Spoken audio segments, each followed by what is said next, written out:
इस सब आप सब खातिर भैया कम से कम दाम में बाइक लॉन्च भैया जोरे बाइक के नाम है होंडा साइन का हो तो होने के चाहिए हमारे के 50 सीसी के चाहिए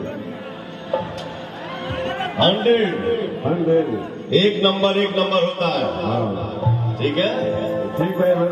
होंडा साइन की जो बाइक आई भी है 100 सीसी के वो सबके पसंद आवता, सबके पसंद आई, सबके आई ना हो भैया।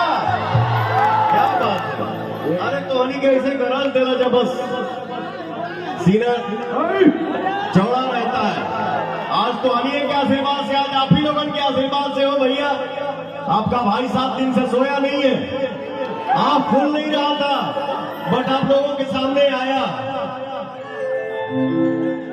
तो फिर पवन सिंह आप सभी को देख के एनर्जी में ना आ जाए, ऐसा हो नहीं सकता। क्या हो भाई, ये आप सभी का प्यार है।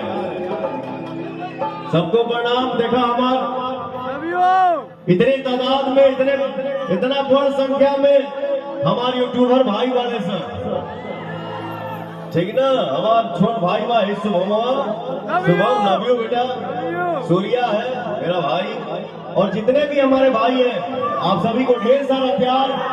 आप लोग अपने अपने यूट्यूब चैनल से इस होंडा साइन 100 सीसी की जो बाइक आई बा एक खूब बढ़िया से ऐड करा जा, पसंद करा जा, करवावा जा, घूमा जा और घुमावा जा।